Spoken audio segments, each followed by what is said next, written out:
जय हिंद दोस्तों। जैसा कि पिछले कक्षा में हम हिमालय के विभाजन के ऊपर चर्चा कर रहे हैं, तो पिछले कक्षा में हम हिमालय के क्षेत्रीय या प्रादेशिक विभाजन को क्या किए थे, समझा दिए थे। एक ही वीडियो में हम इसको तीनों को बता दिए थे। ठीक है, आज हम चर्चा करने वाले हैं हिमालय के जो चट्टानी संरचना है उसके हिसाब से, चट्टानी संरचना या भूगर्भिक संरचना के आधार पर हिमालय को क्या करेंगे, अलग अलग भागों में बांटकर उसे समझने की कोशिश करेंगे। ठीक है, जिसमें आज जो है हम उसके पहले पार्ट के ऊपर चर्चा करेंगे जिसका नाम है ट्रांस हिमालय, जिसके बारे में हम पिछले कक्षा में भी अच्छी तरीके से व्याख्या कर दिए थे, या क्लास के शुरुआत में भी इसके बारे में हम बताए थे पिछले कक्षा में। ठीक है, और आप लोगों से एक है रिक्वेस्ट कि आप लोग इस चैनल को ज्यादा से ज्यादा क्या कीजिएगा, शेयर कीजिएगा, और ज्यादा से ज्यादा आप अपनों से, ऐसे तो सभी से नहीं कह सकते हैं, लेकिन आपके संपर्क में जितना भी लोग हैं उन सभी लोगों से सब्सक्राइब करवाइए और जल्दी से जल्दी 1000 को सब्सक्राइबर पुरवाइए आप लोग। ठीक है, ताकि यूट्यूब पर इस चैनल को स्थायित्व मिले और हम क्या करें, और भी कुछ अच्छा कर पाए आप लोगों के लिए। ठीक है ना। चलिए, तो और एक और बात आपको सूचना देने वाले हैं कि कुछ दिनों के बाद, लगभग 10 दिनों के बाद, हम आप लोगों के लिए क्वेश्चन और आंसर का भी सीरीज लाने वाले हैं। ठीक है, जो यूट्यूब पर हमारा रहेगा, लगभग उसे लाइव ही किया जाएगा, लेकिन लाइव तो अभी हो नहीं रहा है, उसका भी हम रिकॉर्डेड करके ही डालेंगे। ठीक है ना। लेकिन क्वेश्चन आंसर उसमें बहुत महत्वपूर्ण हम लोग क्वेश्चन के ऊपर चर्चा करेंगे। उसमें घटना चक्र के कुछ प्रश्न होगा, कुछ अन्य बहुत बड़े बड़े संस्था के लोगों के द्वारा सेट किया गया प्रश्न रहेगा। ठीक है ना, और हम लोग उसमें क्या करेंगे, उस पर चर्चा करेंगे। ठीक है, तो चलिए बिना समय गंवाए हुए हम अपने मुद्दा के ऊपर चर्चा करते हैं। ध्यान दीजिएगा, चट्टानी संरचना के आधार पर या भूगर्भिक संरचना के आधार पर हिमालय को 4 भागों में बांटा गया है। हिमालय को कितने भागों में बांटा गया है? 4 भागों में बांटा गया है, जिसका नाम हम यहाँ पर लिख दिए हैं। ट्रांस हिमालय, बृहद हिमालय, मध्य हिमालय, शिवालिक। और ये तो है हमारा उत्तर भारत का विशाल भूमि, तो ये तो हटाइए, हिमालय का भाग नहीं है। लेकिन विशाल भूमि को हिमालय से कौन अलग करता है, इस पॉइंट को, इस रेखा को जानने के लिए इसको यहाँ पर दर्शाया गया है। ठीक है ना। तो चलिए, तो ये हिमालय के 4 भाग हो गए। ठीक है ना, हिमालय के 4 भाग हो गए, 4 भागों में हम बांट दिए। ठीक है ना, यानी कि केक हम काट दिए, ऊपर ऊपर केक को क्या कर दिए, काट दिए। ऐसे ऐसे केक कटा गया था, वो दिन नदी केक काट दी थी, आज जो है रेखाएं केक काटने वाली है, हिमालय रूपी केक को। ठीक है ना। तो देखिए, सबसे पहले ट्रांस हिमालय। देखिए, ट्रांस हिमालय को पार हिमालय के नाम से भी जाना जाता है, और इसे तिब्बत हिमालय भी कहा जाता है। क्यों कहा जाता है, आगे हम समझा देंगे आपको। ठीक है, बृहद हिमालय, बृहद हिमालय को महान हिमालय भी कहा जाता है। क्या कहा जाता है? महान हिमालय के नाम से जाना जाता है। ठीक है, और ये तो हमारा मध्य हिमालय हो गया और ये शिवालिक हो गया। ठीक है, इसमें सबसे बुढ़वा कौन हो लो, ट्रांस हिमालय, और सबसे जवान कौन हो लो, शिवालिक। ठीक है, तो हिमालय के कई गो भाई, 4 गो भाई। कौन कौन? ट्रांस हिमालय, बृहद हिमालय, मध्य हिमालय, शिवालिक हिमालय। ट्रांस हिमालय सबसे बड़का भाई, हई मझिला भाई बृहद हिमालय, हई तेतर हो गई मध्य हिमालय, और ये हो गया सबसे छोटका लड़का, छोटका भैया शिवालिक। ठीक है ना। तो ये 4 भाग में है, और चारों भाग को अलग करने वाली एक 4 रेखाएं हैं। ठीक है, जैसे है यहाँ पर ITSZ। कौन कौन से है? ITSZ, यानी आई से देखिए, उसका ऊपर हम कोडिंग सबका लिख दिए हैं। ठीक है ना, इसको आप लोग कॉपी में अच्छा से लिख लीजिएगा, इसका कोडिंग। आई का मतलब होता है इंडस, टी का मतलब होता है सांगपो, एस का मतलब होता है सचर, और जेड का मतलब होता है जोन, यानी Indus Tsangpo suture zone. Indus Tsangpo suture zone. तो इंडस सांगपो सचर जोन जो होता है ना, यह ट्रांस हिमालय और महान हिमालय के बीच स्थित है। यानी कि ट्रांस हिमालय और महान हिमालय को अलग कौन करता है? तो ट्रांस हिमालय और महान हिमालय को अलग करता है Indus Tsangpo suture zone. Indus Tsangpo suture zone. इसके बाद है MCT। एम का मतलब क्या होता है बाबू? तो एम का मतलब होता है मेन, सी का मतलब होता है कंट्रोल, और टी का मतलब होता है थ्रस्ट। तब मेन, कंट्रोल, थ्रस्ट। ठीक है ना। तो ध्यान दीजिएगा, बृहत हिमालय यानी कि महान हिमालय, बृहत हिमालय और मध्य हिमालय के बीच में स्थित है main, control, thrust. Main, control, thrust, यानी बृहत हिमालय और मध्य हिमालय को कौन अलग करता है? Main, control, thrust. या कौन जोड़ता है? Main, control, thrust. ठीक है, इसके बाद है MBF। एम से मेन ही हो जाएगा, और बी से हमारा हो जाएगा बाउंड्री, और एफ से हो जाएगा हमारा फॉल्ट। ठीक है ना।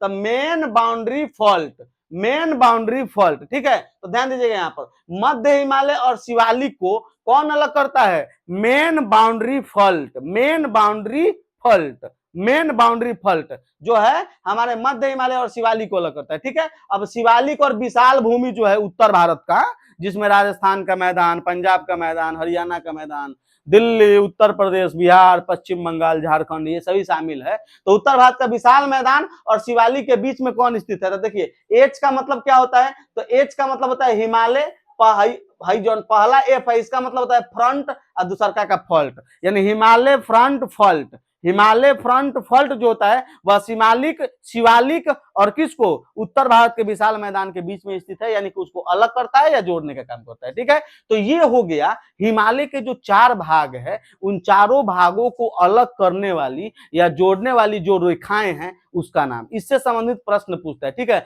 कि ITS-Z किसको अलग करता है, MCT किसको अलग करता है, MBF किसको अलग करता है, ठीक है, HFF किसको अलग करता है। ठीक है, तो इसको क्या कीजिएगा आप लोग फिर से देखिएगा ध्यान से, इसको नोट्स बना लीजिएगा अच्छा तरीके से। ठीक है ना, अब ध्यान दीजिए, आगे हम सबसे पहले इस ट्रांस हिमालय के ऊपर चर्चा करने वाले हैं।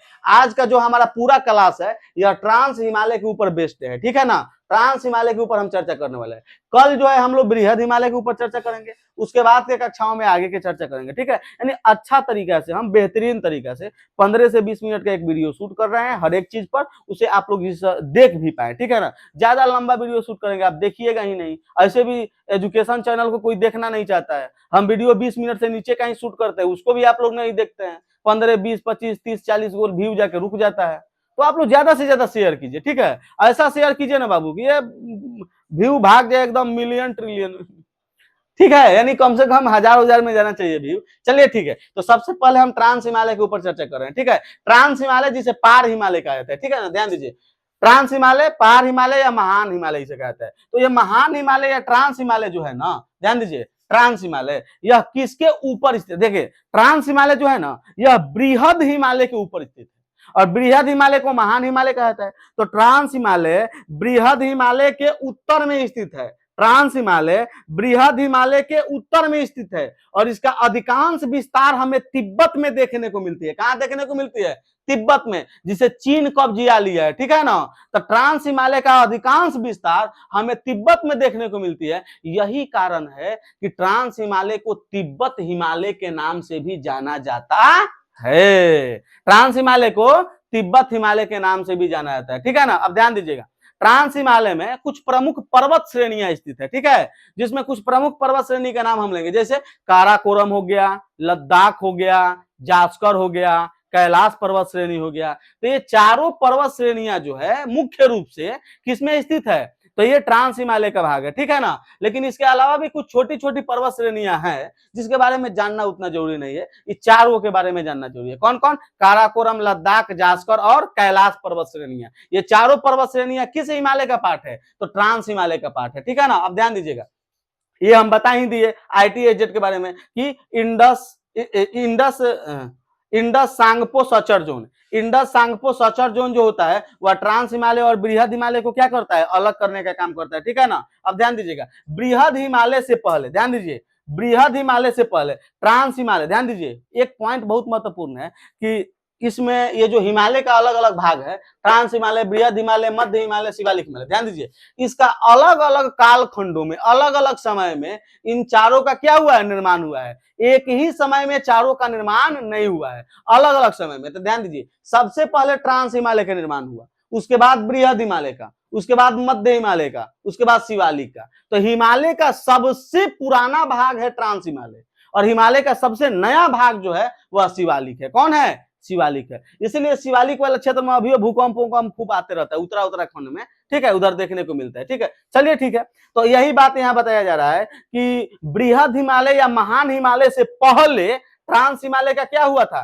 निर्माण हुआ था। ट्रांस हिमालय का क्या हुआ था? निर्माण हुआ था। अब इसकी चोटी के बारे में बात किया जाए, चोटी, तो ट्रांस हिमालय का सबसे बड़ी चोटी जोन है उसका नाम है K2। का नाम है? K2, काराकोरम 2, काराकोरम 2। तो ट्रांस हिमालय का सबसे बड़ी चोटी कौन है? K2 है। और K2 जो है ना, यह चोटी भारत की सबसे बड़ी चोटी है।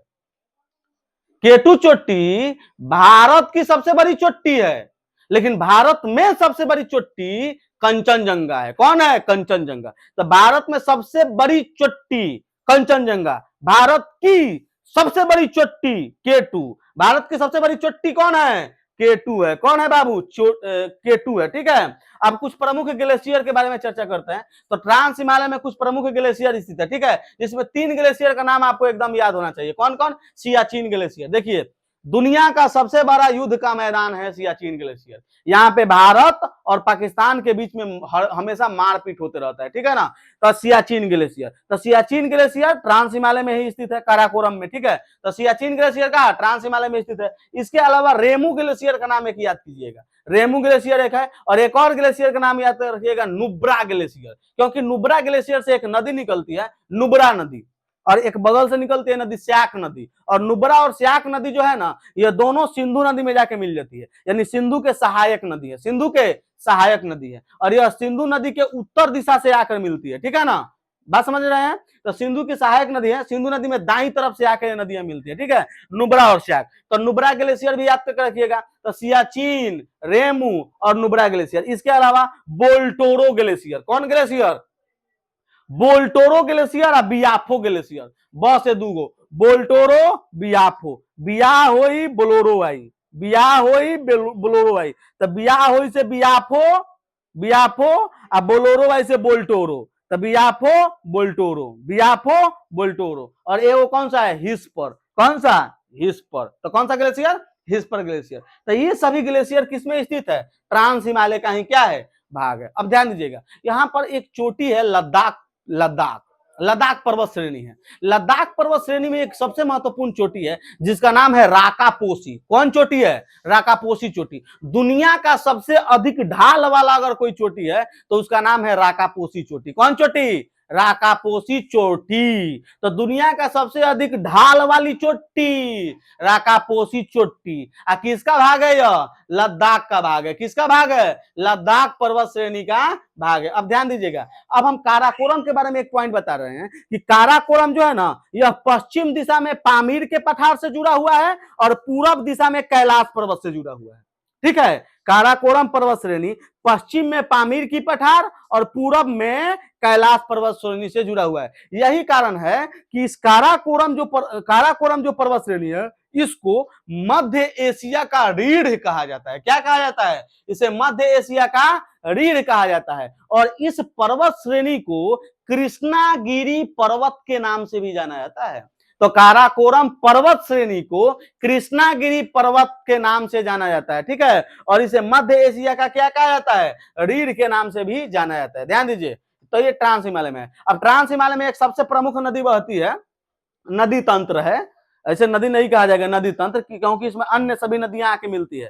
तो ट्रांस हिमालय में एक प्रमुख नदी बहती है जिसका नाम क्या है? सिंधु नदी। ये सिंधु नदी जो है ना, यह लद्दाख, और लद्दाख के नीचे जास्कर है, जैसे सबसे ऊपर काराकोरम, उसके नीचे लद्दाख, उसके नीचे जास्कर, उसके नीचे पीर पंजाब। तो लद्दाख और जास्कर, ये जो दो पर्वत श्रेणी है, इन दोनों पर्वत श्रेणी के बीच से होकर यह सिंधु नदी निकलती है, बीच से। और बीच से निकलने के क्रम में लद्दाख का एक क्या है? चोटी है। लद्दाख का एक पर्वत है जिसका नाम क्या है? बुंजी। लद्दाख में एक जगह है जिसका नाम है बुंजी। तो बुंजी नामक स्थान पर यह जो सिंधु नदी है ना, जाकर खूब जोर से धक्का मारती है और वहां पर क्या कर दी है? काट दी है। बुंजी नदी नामक स्थान को काट दी है, और काट दी है तो वहां पर गॉर्ज का निर्माण हो गया। किसका निर्माण हो गया? गॉर्ज का, जिसे बुंजी गॉर्ज कहा जाता है। तो बुंजी गॉर्ज का निर्माण कौन की है? सिंधु नदी। बुंजी गॉर्ज कहाँ स्थित है? लद्दाख में स्थित है। बुंजी गॉर्ज कहाँ स्थित है? लद्दाख में स्थित है। इसका निर्माण कौन की है? सिंधु नदी की है। ठीक है ना, अब ध्यान दीजिएगा, हम जो ट्रांस हिमालय के बारे में पढ़ रहे हैं, ट्रांस हिमालय में वनस्पतियां की सघनता कम है, यानी वनस्पतियों का क्या है? अभाव है। और ज्यादातर ट्रांस हिमालय में चारों तरफ बर्फ ही बर्फ जमा हुआ है। ठीक है ना, तो बर्फ के ऊपर शैवाल पाया जाएगा। शैवाल में खास करके लाइकेन नामक शैवाल पाया जाता है। इसके अलावा मॉस पाया जाता है, बहुत कीमती होता है मॉस। तो शैवाल और मॉस की उपस्थिति हमें देखने को मिलती है। कहाँ? ट्रांस हिमालय में। तो ट्रांस हिमालय के जो बर्फीली क्षेत्र है, वहां पर शैवाल, लाइकेन, शैवाल में लाइकेन और मॉस हमें देखने को मिलती है। ठीक है ना, इसके अलावा बाबू याद कर रखिएगा, देखिए, जहां भी वर्षा नहीं होगी वहां मरुस्थल बनेगा, एकदम फिक्स है। जहां वर्षा नहीं होगी मरुस्थल बनेगा, एकदम फिक्स है। तो ध्यान दीजिएगा, राजस्थान के क्षेत्र में कम वर्षा होती है, मरुस्थल बना है थार का मरुस्थल। लद्दाख में भी वर्षा कम होती है, तो क्या लद्दाख में भी मरुस्थल बनना चाहिए? एकदम बनी है। तो लद्दाख में भी मरुस्थल है, लद्दाख स्वयं क्या है? मरुस्थल ही है, लद्दाख का मरुस्थल, ठीक है। लेकिन फर्क है, ये जो है राजस्थान में जो थार वाला है ना, यह गौरम है, तो इसे ग्रीष्म मरुस्थल कहा जाएगा, ठीक है। और जो वो है ना, जो लद्दाख वाला मरुस्थल है, वो क्या है? ठंडा है, तो उसे शीत मरुस्थल कहा जाएगा। क्या कहा जाएगा? शीत मरुस्थल, ठीक है। तो क्वेश्चन पूछेगा, भारत का सबसे बड़ा शीत मरुस्थल लद्दाख, और भारत में एकमात्र ग्रीष्म मरुस्थल कौन सा है? तो बाबू कौन सा है? थार मरुस्थल, ठीक है। अगर दुनिया के मैप पर पूछा जाए तो दुनिया के मैप पर सबसे बड़ा शीत मरुस्थल जो है ना, अंटार्कटिका है। अटलांटिक ना, अंटार्कटिका है। कौन है? अंटार्कटिका। दुनिया का सबसे बड़ा मरुस्थल अंटार्कटिका है, जो कि एक शीत मरुस्थल है, ठीक है। और दूसरा सबसे बड़ा मरुस्थल सहारा मरुस्थल है, जो कि एक ग्रीष्म मरुस्थल है, ठीक है। तो दुनिया का सबसे बड़ा गर्म मरुस्थल पूछेगा तो सहारा, और दुनिया का सबसे बड़ा ठंडा मरुस्थल पूछेगा तो अंटार्कटिका मार दीजिएगा आप लोग, ठीक है। तो भारत में गर्म मरुस्थल के रूप में थार मरुस्थल मौजूद है राजस्थान में, और ठंडा मरुस्थल के रूप में कौन सा है? लद्दाख मरुस्थल। कौन सा? लद्दाख। तो लद्दाख में वर्षा कम होती है, जिसके कारण वहां पर शीत मरुस्थल का निर्माण हो गया है। और यह जो शीत मरुस्थल है ना, यह लद्दाख में एक जीव है, एक जानवर है, जिसका नाम है हिम तेंदुआ। हिम तेंदुआ के लिए प्राकृतिक आवास का काम करता है, ठीक है ना। नेचुरल तौर पर भगवान के द्वारा घर बना दिया गया। अरे बाप रे बाप, वो बर्फ पर लौटाते रहता है। कौन? हिम तेंदुआ। तो हिम तेंदुआ का प्राकृतिक आवास कौन सा है? लद्दाख का। ये सब शीत मरुस्थल है, ठीक है, हिम तेंदुआ। और यहां तक कि लद्दाख सरकार जो है ना, वह हिम तेंदुआ को अपना राजकीय पशु भी बना दी। जिस तरह बिहार का राजकीय पशु कौन सा है? गौर है। उसी प्रकार लद्दाख का राजकीय पशु कौन सा है? हिम तेंदुआ है, ठीक है ना। अब ध्यान दीजिए, ट्रांस हिमालय में एक झील स्थित है, यारा तोसो झील। और यारा तोसो झील कहां स्थित है? लद्दाख में स्थित है, ठीक है ना। तो यारा तोसो झील जो लद्दाख में स्थित है, यह ट्रांस हिमालय का ही क्या है? एक भाग है। यारा तोसो झील की एक खासियत है कि यहाँ पर पक्षियों के क्या है? माने बहुत से प्रजातियां पाया जाता है। पक्षियों के लिए यह नेस्टिंग साइट है। क्या है? नेस्टिंग साइट है। इसीलिए यारा तोसो झील को पक्षियों का स्वर्ग कहा जाता है। पक्षियों का क्या कहा जाता है? स्वर्ग कहा जाता है। खास करके यहाँ पर काली गर्दन वाली सारस और बतख पाए जाते हैं। कहाँ? यारा तोसो झील में। काला गर्दन जाना के गर्दन जो नहीं करिया होलो, जो सारस के ऊ पाया जाता है। कहाँ पे? यारा तोसो झील में, ठीक है ना। इसीलिए भारत सरकार के द्वारा यारा तोसो झील को जैव विविधता संरक्षण स्थल घोषित कर दिया गया है, ठीक है ना। और एक और बहुत महत्वपूर्ण बात, यहां तक कोई महत्वपूर्ण चीज नहीं है, सबसे महत्वपूर्ण पॉइंट यह है कि लद्दाख का पहला जैव विविधता संरक्षण स्थल कौन सा है? यारा तोसो झील है, ठीक है। लद्दाख का पहला जैव विविधता संरक्षण स्थल कौन सा है? यारा तोसो झील है, जो कि पक्षियों का स्वर्ग कहा जाता है, पक्षियों का नेस्टिंग हाउस, नेस्टिंग साइट के नाम से जाना जाता है, और काली गर्दन के सारस और बतख के लिए प्रसिद्ध है, ठीक है ना। तो देखिए, आज हम सिर्फ आपको ट्रांस हिमालय के ऊपर ही चर्चा करके छोड़ देते हैं, ठीक है। कल जो है हम आपके सामने दूसरा जो है इसका भाग हिमालय का, बृहद हिमालय के बारे में लाएंगे और आपके बारे में चर्चा करेंगे। और आपसे देखिए एक रिक्वेस्ट है, ठीक है ना, आप चैनल को ज्यादा से ज्यादा क्या कीजिए? शेयर कीजिए, ताकि ज्यादा से ज्यादा सब्सक्राइबर बढ़े, ठीक है ना। और ये बहुत जरूरी है, आप लोगों का जिम्मेवारी है, जो लोग भी ऑनलाइन हमारा वीडियो देख रहे हैं, 15 आदमी देख रहे हैं, चाहे 20 आदमी देख रहे हैं, चाहे 25 आदमी, आप जिन जिन तक हमारा आवाज पहुंच रहा है, सभी लोग क्या कीजिए? चैनल को खूब शेयर कीजिए, ताकि ज्यादा से ज्यादा सब्सक्राइबर जो है हमारे चैनल से जुड़ सके, और क्या हो सके, हम ज्यादा से ज्यादा कुछ और भी अलग कर सके, ठीक है ना। चलिए तो मिलते हैं फिर नेक्स्ट वीडियो में, तब तक के लिए जय हिंद।